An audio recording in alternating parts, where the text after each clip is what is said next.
Wait for it. Okay, now we're there. Oh, And oh, I yep. was early. I'm always early. Okay. Well, at least I go the right direction. I cheated. I like tried it down here just to make sure. I was like, wait, Yeah, yeah, yeah. I know. Yeah. How you doing, David? I'm good. Welcome to the Spark app, everyone. This is, I can't even remember how many of these we've done now, but it is May 30th, Thursday. And I think today, on the previous show, we had talked about the idea of sort of equipping hardware with the ability to sort of converse, perhaps. And so that instead of writing code to light up an LED, you could perhaps have a conversation with a piece of hardware and just describe a pattern that it might be able to execute on its own without you having to be an expert in embedded software development. And I talked to my friend, and he's gonna come give us a demo, perhaps in a couple weeks. But we thought we'd play around with some stuff in the meantime to see what we could accomplish on our own. He said that that if he came on and kind of helped us flesh out my idea of sort of a large language model talking to a MicroPython board and just the basic goal of lighting up some LEDs, he said that would take about 30 seconds. Oh, Um, awesome. Oh my God. so, yeah, so he said, so that'd be a short show, but since we haven't done this before, hopefully it'll fill 30 minutes because that's what we got. But Yeah, hang on though. Can I say what you just said again, but in my sort of liberal arts you can say language? whatever you want. Yeah, Because, it would take you or is he from Arduino? Is that yeah, where he's from? Okay. yeah. Yeah, it would take you or your Arduino colleague 30 seconds. But here's where the request came from, which is that for more than 20 years of my career as an artist, while I have many skills with electronics that I have cultivated, it has not been easy.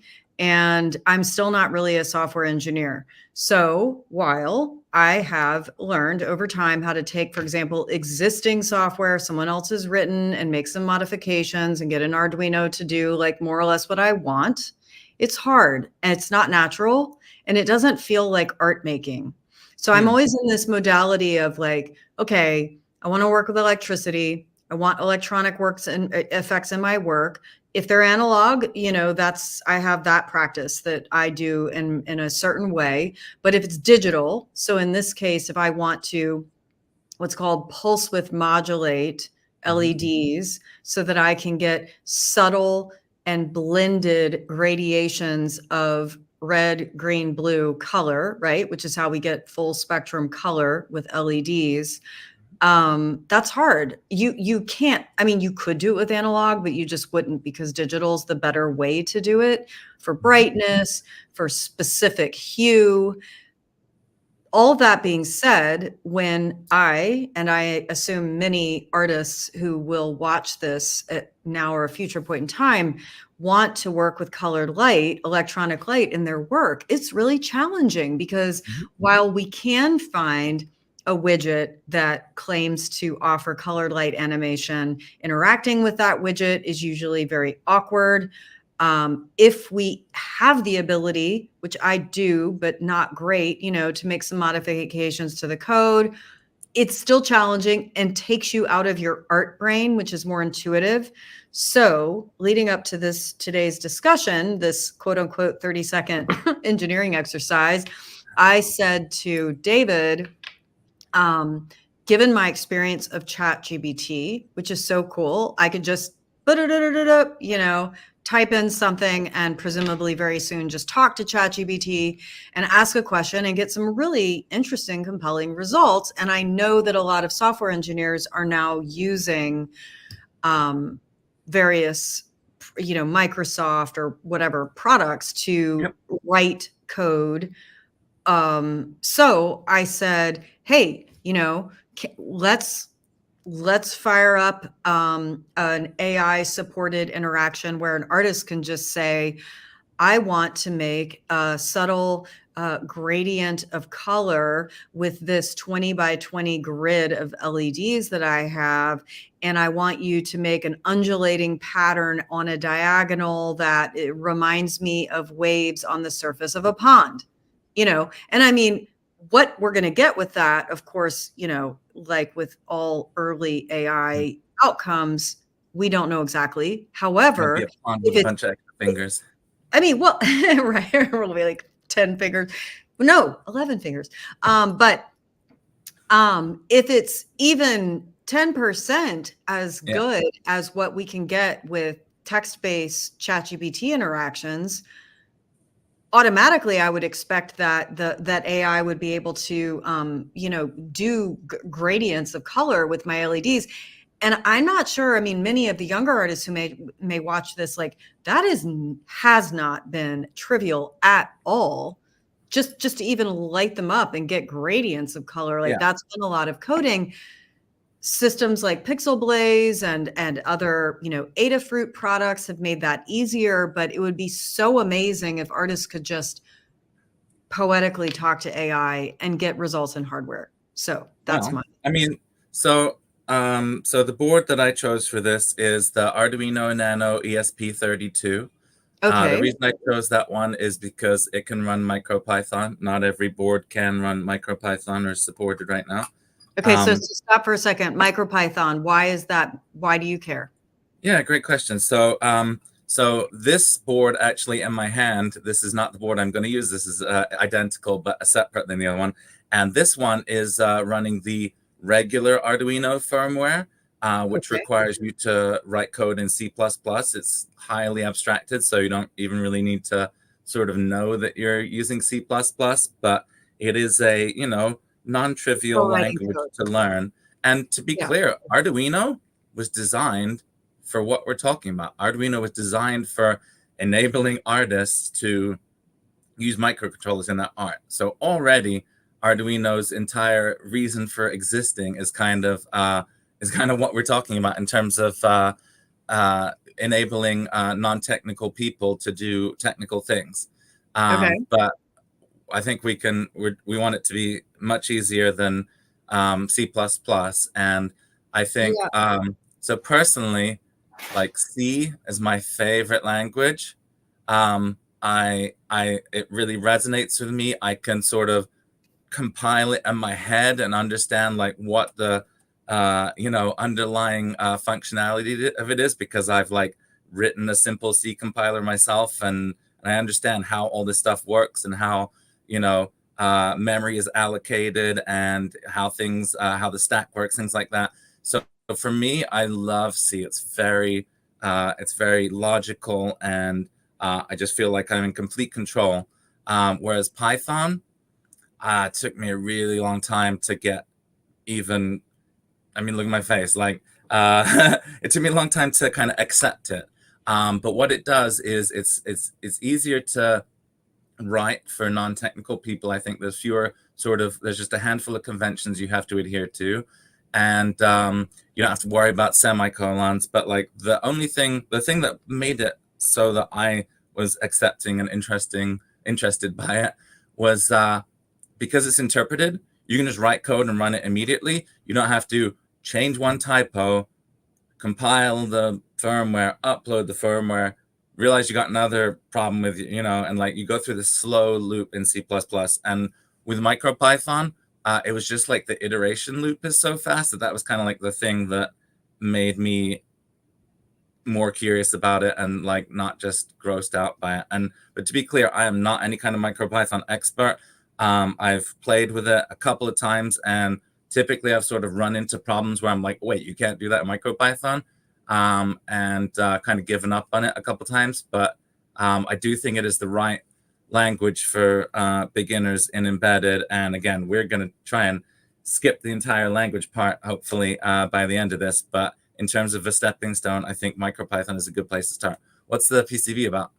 Okay, well, I just wanted to give some people some context, which is to say that this board doesn't have electronics in it right now, but it's designed for that and it does work. I used it in my my circuit garden installation for those of you who may have seen that. But this Tree of Life board has an area right here in the middle where an Arduino sits.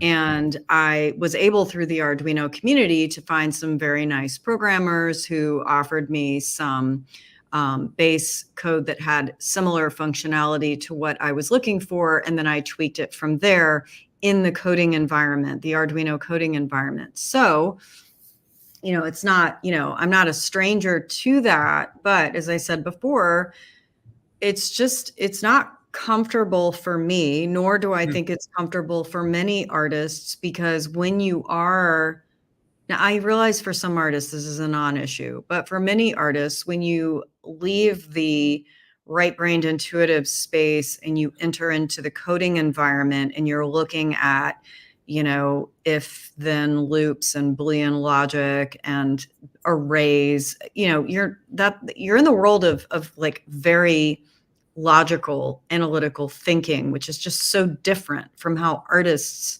painters and dancers, who are just like in the zone with their movement and with their feelings. It's like poetry, and spoken language is much more in that space. So I hear what you're saying about C++ and how you feel really good in it.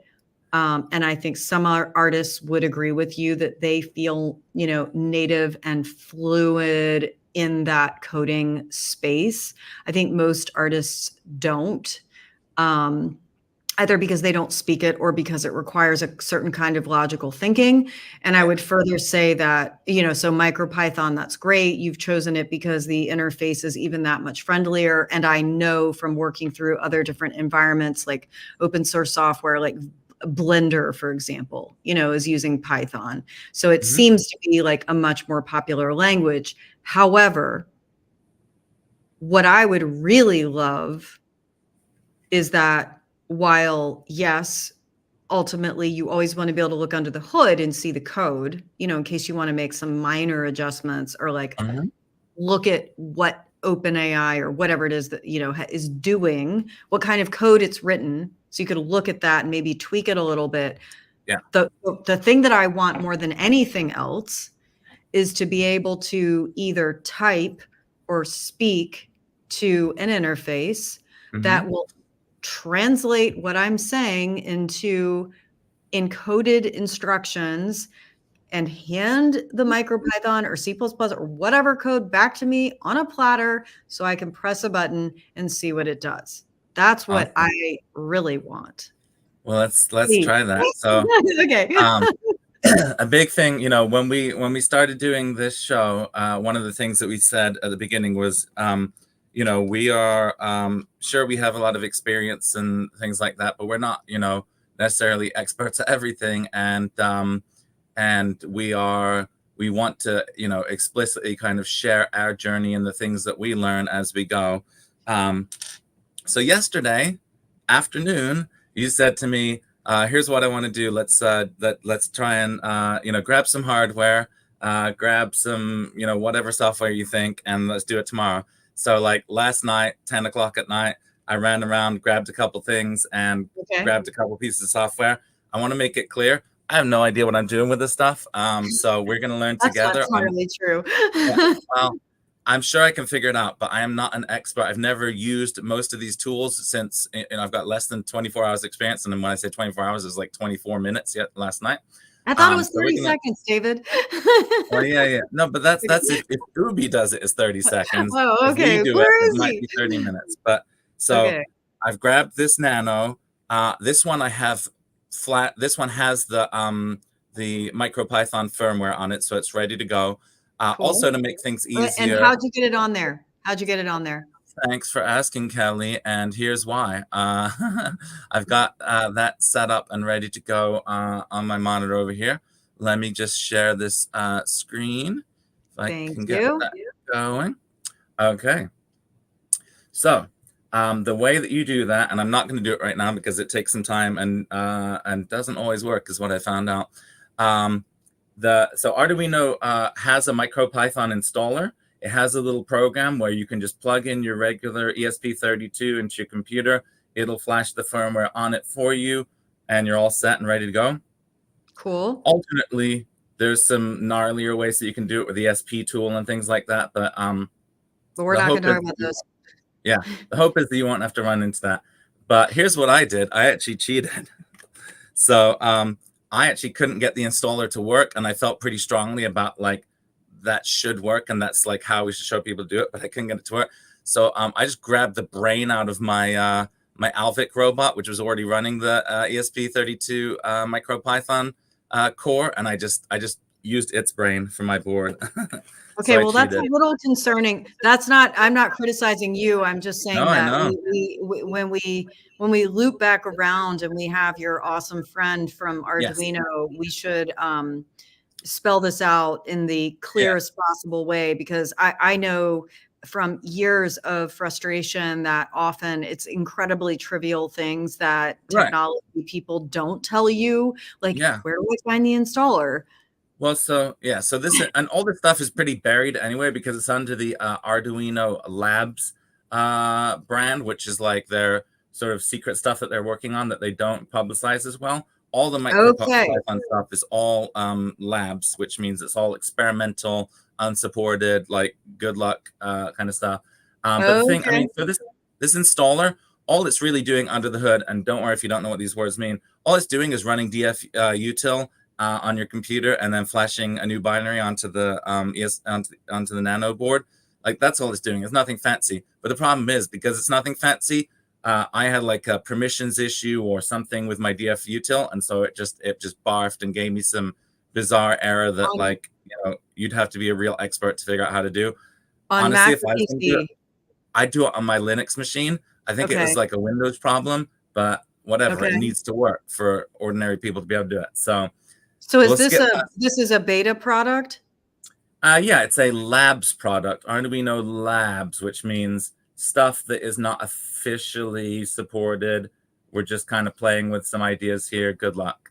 And so, David, would then I draw the conclusion that you didn't just choose MicroPython because it's an easier to understand language interface, but also because it will be more supportive of an AI interface. Is that The correct? reason Or I am I chose it was mistaken? actually nothing to do with its ease of use. That's just a coincidence. The reason Okay. I chose it is that I thought it'd be more easy for a large language model to be able to have a conversation with the large language model, it generate Python, and then you immediately iteratively execute that Python. Because if you're having a conversation where you're like, no, not those kind of waves, not a person waving, I mean blue waves, like that Yeah. iterative loop is much faster on Python than having to flash it, upload it, wait and see what happens on C++. So that's actually Okay. That's very interesting. Let me try and say that back, because that's really interesting. So you're saying that in the older versions of Arduino that use C++, correct? Or some subset of? Okay. You're saying that you would have to have this time lag where you're working in the Arduino development environment. Yep. You're uploading whatever the code is that AI has written. You have to compile it. You have to send it to the hardware. Okay. And there's a time lag. And so you don't have that nice relationship. And what you think, although I realize it's still a hypothesis, is that with MicroPython, that we're going to be able to talk to the large language model, which we haven't described yet where that exists and how it's communicating to the Arduino hardware, but we're going to get to that. You're saying you think we could have that natural language interface that is then real-time communicating with the hardware running MicroPython and then reacting to what we are updating. Is that correct? Yeah. Cool. So Very this cool. is the another Arduino Lab product, which is their MicroPython editor. It looks a lot like the regular sort of C++ editor, but it's MicroPython. And what you can do is you press connect here. And oh, I've got two Arduinos now. What else is plugged in here? Hopefully it's COM11, I think. So you can connect to the board here. And because it's MicroPython, it basically has this file system. And so on the right-hand side, this is my computer. On the left-hand side, these are the same, well, these are files that are on the board itself. And so in MicroPython, I'm just going to go really fast because this isn't like the important part. And again, this is just like stuff. I just played with this last night, and that I'm not a super expert on this stuff at all. But basically, the MicroPython runs this main.py is the primary script that runs on your microcontroller. And so right now, I have it blinking this LED, which you can probably barely see, but it's this pin right here, which is right now lit up solid orange. But if I run this, it should start blinking orange. And let me show you why. I have it saying import blink You right got it here. it's slightly off screen, maybe. Oh, the There we go. okay. Can you see it? It's by the it's by the USB end. There's an orange light flashing. Can you see it? Oh, yeah. Okay, other end. Yeah. Okay, Right. sorry. I was looking in the wrong place. Yeah, the USB end. So Yeah. that's the LED on here. And, if you're familiar with Arduino, this is a very sort of familiar sketch where you basically just loop forever, turn it on, LED off. And I had it printing out here as well, just so you could kind of see what was happening. But this is a pretty easy script. And just to prove that the hardware was working, again, last night, and I swear I just don't even know how to do this stuff, but I figured it out pretty quickly. So I have this Grove board on here to make it easier to connect things, to connect electronics. You don't have to solder, you don't have to breadboard or whatever. And I found a quick script and that basically animates the LEDs. Unfortunately, I don't have like a downward camera or anything to show this off any better, but if you watch the LEDs, they are sort of chasing along in a line here. Yeah. So the reason I wanted to do that is just to kind of like prove the hardware works and can do something. So now that we've seen that, and we've seen that I did it by hand, and let me just show you what that code is like real quick. So if I go to the file system here, I've got MP demo, NeoPixel demo. Pretty straightforward. You just set the number of pixels and then write to each individual pixel, turning it on, write into each individual pixel, turning it off. And again, you just kind of repeat that over and over again.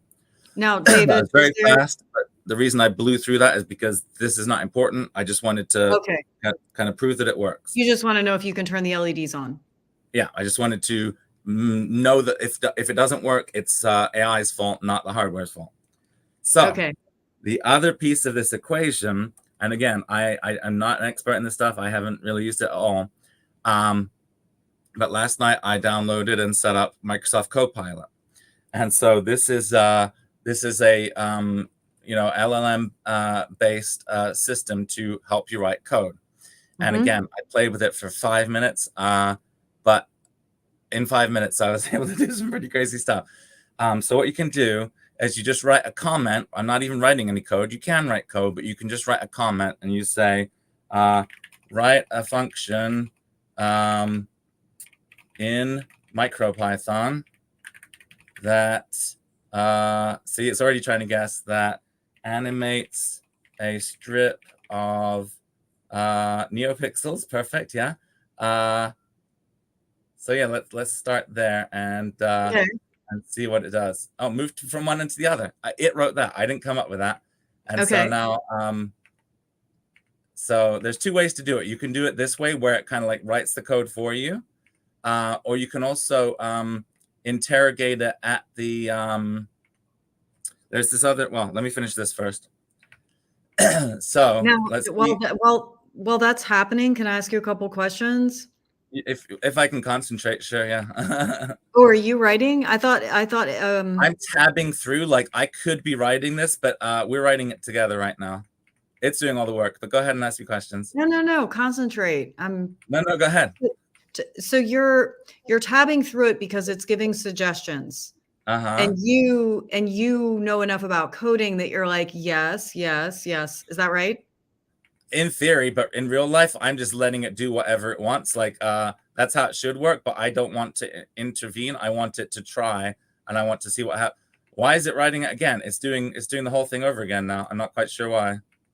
We've already got all these. I don't know why it's writing it twice. Are you hitting a return key or anything, or it's Yeah, just? yeah, but I don't know. Like it should just be done. I don't know why it's going again and again. But why But do you have anyway, to hit return? because if you were really writing it, like, let me just show you real quick. So we got this animate function here, and if I was like, draw circle, like if I start doing that, it'll try and like, it's like, oh, you want to draw a circle with these LEDs in this configuration. Like we've already got the strip defined up here. So that's the whole thing is tab completion. Like in the Oh, past, you would tab complete a function so that it would like fill out the parameters and stuff for you. Now it's got like tab completion of like, it's trying to write the entire thing for you. So I can just hit tab and it's like, oh yeah, I want to draw a circle out of pixels. Sure, why not? well, that's interesting because I have interacted with ChatGPT and asked it to write code for me, and I just say write code that does XYZ using this language. Okay. Yeah, you can do that too. And, This is and then supposed it to be will more. just spit out Yeah, code. you can do that too.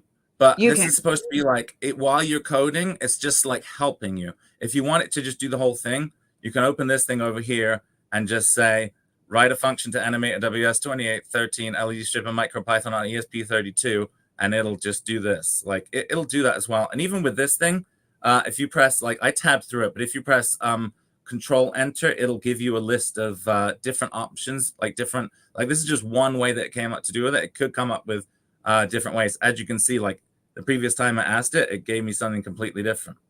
But so now, Interesting. Okay. I think let's see if we need to use using pin D3. Now, when you asked it to write MicroPython, you didn't say anything about Arduino, but it doesn't matter because MicroPython is MicroPython. Is that true? No, Okay. we should say on an ESP32 board. So actually, I don't know how to get it to like correct the pins now. How do we get it to? I don't know. Let's just do this same question over here. I don't know if the comments will screw it up, but let's just try it anyway. Yeah. Okay. Hold on.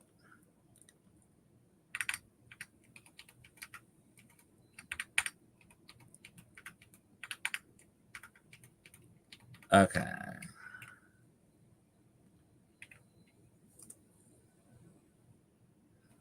So this is what you were talking about. So this will just do the whole thing for you without the tabbing. Got it. Okay. And And then it's you can almost copy. identical. So the tabbing is useful when you are writing In the code middle of stuff. Yeah. together with the support Yeah. of Copilot. Okay. Yeah. And that is typically your preference as a programmer, just so that you can kind of follow line to line and be like, okay, this is happening, this is I started happening. using it last night. It's just my understanding is that, you are still programming ordinarily, and you want a function that transforms a matrix from whatever, blah, blah, blah. And then you just type like the name of that thing, like matrix transform, and then it starts guessing like, oh, here's the way you could do that. And so it's like, it's interactive in that way. I just did it that way just to kind of like show the normal process, but like you can ask it questions direct like that. So And when you told it that it was for the ESP32 and you gave it the pinout, did it accurately react to that?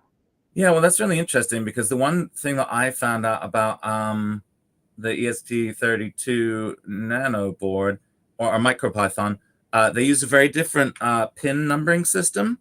Oh. Yeah, I found that out the hard way because I was trying to do, well, there's two different ways to accomplish it. Where is it? I thought I grabbed the pin somewhere, but you can do two different ways. So if you look in my demo here, the first time I tried it, oh, maybe it wasn't. Oh, I know what it was in my Blink one. The first time I tried it, I put pin 13 because that's what you do in regular Arduino, but it didn't like that because it's actually pin 48. It's the ESP32 pin number, not the pin on the board. So that was really confusing. But then I found out you don't actually have to do it that way. You can just type D13 in quotes and it'll do that translation for you now. But let's see. Should we try running this? Actually, let me just do one thing real quick. Before I do that, I wrote another little thing here that let's see. I mean, I think this is a good start, interacting with Copilot, selecting MicroPython, selecting the Arduino hardware, and then we can like tweak it, make improvements, and come back next week and see where we are, right? Yeah, I don't know. I don't know why this is. I just have like a transparent prompt here. I'm trying to close main, and I don't want to. There we go. There we go. I don't know why it's being weird like that, but I just wanted to run something else real quick because it's an interpreted language. Like right now, these pixels are stuck here because it stopped interpreting. So it's just like sitting here like this. So because of this problem, I wrote a little function that is called MP clear, NeoPixel clear. So I just changes all the NeoPixels to black.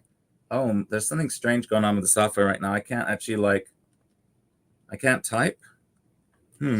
Oh, is this an Arduino thing? Yeah, well, this is why it's Arduino Labs, I guess. Yeah. That weird pop-up came up and I couldn't interact with it. And now nothing I do is happening. Let me just close this real quick. Okay. Let me reopen it real quick. This is why there's all the more reason why we need your Arduino friend to come on. Say, hey, yeah, well, hey, look, he should be here.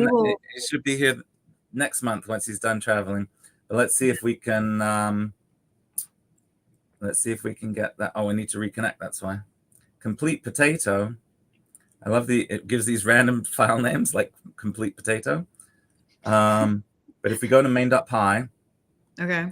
And now if I run np clear, this is similar to the other animation I did, except for it just animates it all, quote, black. Okay. So I just want to wipe out these pixels real quick. Okay, so this is blank now. And now into our main.py, we're going to take this function that the AI gave us, or this entire, not function, but this entire piece of code. And it says it's going to animate. So right now it's 255, 255, 255. So right now we know it's going to be white. And let's see what happens. Error, no module named board. Okay. Let's compare this to my code real quick.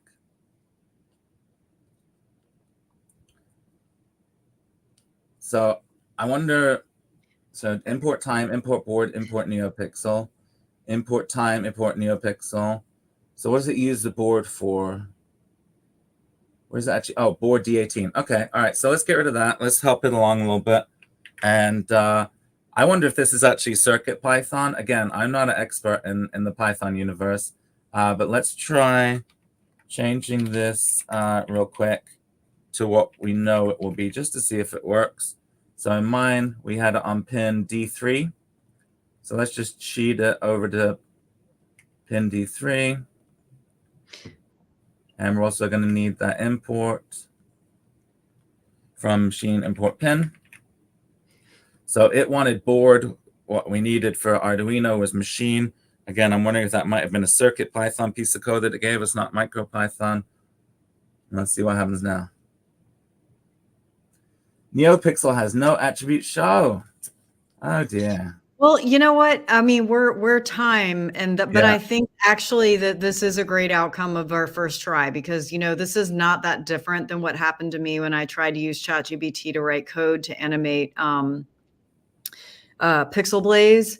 And so we'll look at this and regroup, but I think it's important for people to see like the reality of where things are right now, that the vision is there, we're moving in this direction, it's going to happen with lightning speed, and we're going to look back on this video in a very short period of time and laugh and be like, we cannot believe it used to be like that, right? But it is like this. And something that I did when I used ChatGPT to help me write code for Pixel Blaze, because that's a specific, it's a Pixel Blaze specific language, right? You know that from working with it. What I did was to take an existing piece of code that I knew compiled and ran on Pixel Blaze. And I asked ChatGPT to take that piece of functional code and to edit it in the direction of the functionality that I wanted. And so it already had a lot of the variables and so forth defined. But I will say that to what's happening here, it would periodically, like, I don't want to say randomly because nothing is random, but Yeah, um, without any forewarning, it would interject new variables that were not adequately defined, or they were not yeah, recognized by the system, or it would use variable types that are not recognized by Pixel Blaze. right. Because So it's like a subset of JavaScript. Yeah, yeah, yeah, exactly. So it would use like various math functions that Pixel Blaze was like, we don't know what you're talking about. yeah, Anyway, so it was helpful to use a piece of code that could give it like a template to begin with, but it wasn't intelligent enough or aware enough of these different language subsets to be able to interpolate and do things correctly. So it's quite possible that Copilot is suffering from a similar situation where it just doesn't understand the parameters of writing MicroPython for an Arduino. yeah. So I think I figured it out pretty. I mean, I am not an expert in CircuitPython, MicroPython at all. These are all pretty new to me. I've played with them a little bit, but it just seemed obvious to me what was going on. They are using a large collection of code as their corpus that this comes from, and what they've done, which is exactly what I guessed. There's MicroPython and there's CircuitPython, which is Adafruit's fork of MicroPython that has different APIs, different functionality. And so I was like, I bet it's trying to do CircuitPython. So if you look, this is the CircuitPython documentation, and in CircuitPython there's a show function that shows the NeoPixel colors. In MicroPython, it isn't show, it's write. And that's why in my working code, it's neopixel.write. And in their non-working code, it's neopixel. They've got an array of pixels, which they then show. And that is not a thing in MicroPython. So this would probably work on in CircuitPython. If I grab this Adafruit Feather ESP32 and run it on this board, it'd probably work. It's just, it didn't correctly follow my instructions to use CircuitPython, to use MicroPython. I believe that it is actually using CircuitPython without it sort of realizing that. Okay, so a couple things then for us to follow up on. Number one, did we choose the right piece of hardware, or is it Mm-hmm. just not quite ready? Maybe we switch to the Adafruit product Yeah, or something else altogether.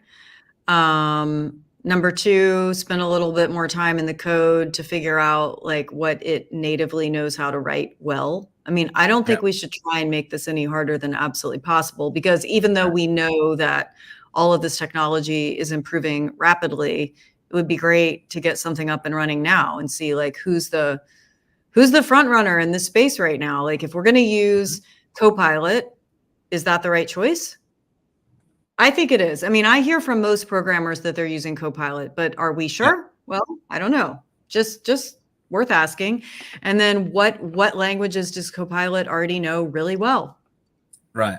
Right? MicroPython is definitely way more niche than the JavaScript or regular Python or C that people are usually going to be using with this. I think is definitely an issue with why we experience what we experience is it's probably much more successful with more mainstream languages. Okay, but that's great. We'll adapt. I think that's good. And I'm actually really glad this happened, because I feel Yeah. like this is so classic for what Mm-hmm. happens with artists working in technology, that you pick something and you're like, it's not working. I don't know why, whatever. And in this case, like the bleeding edge working once again, something totally new. Let's make it as easy as we can, and let's figure out, okay, I think we both agree it sounds like that Copilot's the right interface for Yeah. interacting with AI that's going to write us code. Cool. So we need to look at the hardware a little bit more. The NeoPixels should be fine. I don't see that as being an issue. And yeah, because this is only just the very beginning, right? Like we're about to get a lot more complex in the sense that we want to have sensors. We Yeah. would love to move in the direction of natural language so that, we have more of like an alive interaction with AI and it feels more of a relationship. So I think we have some work to do to figure out what the right hardware and hardware language interfaces. What do you Yeah, think? I thought this would be the easiest. When Ubi comes on, I think we're gonna have him do the LED matrix, which will be a more advanced thing. I just thought this Okay. was, other than blinking an LED, I thought this was the second simplest thing to do. But we almost got I there, mean, and we kind of know why we didn't. But I think that was well, a good experiment. I like I said, I don't think it's a fail. It's just that No, this no, is no, the no. way this is the way it is. But Yep. let's just keep like looking around to see like what other hardware platforms might we interact with that could interface really well with what Copilot knows. Yep. You know, because I think that's a big thing to remember with AI in general is that it does know some things better than others. Just Mm-hmm. full stop. So Yep. that's reality for the moment. It'll change over time, but here we are. Here Yeah, we are. I think that was a very interesting exploration, and Definitely. Thanks definitely, for doing that. again, I haven't, I'm not an expert at this stuff. I started playing with it last night for today's show. Went pretty I think you well, did all things great. considered. Yeah. Oh my God. No, David, you were great. The reason is that when an engineer comes on and is just like, this is exactly how to do it and makes it seem really Yeah. easy, it is so That's way far less. from the reality of what electronic artists and most just tinkers in general are up against Yeah. that it's way better to experience somebody be like, let's try this, let's try this. Oh, this goes wrong, this goes wrong. You know what I mean? Yeah. That's much more the reality than like, oh, look, everything's magic. Although I will say it again, I want AI to make it magic. Yeah, I mean, we're gonna get to magic eventually, but we have to do a bunch of annoying stuff in Good. between. Good. Yeah. All All right, right. we wrapping Cool. it there. I think that was pretty good. Yep. All right. See you next week. See you next time. Thank you. Bye. Bye. Come on, other way. Bye.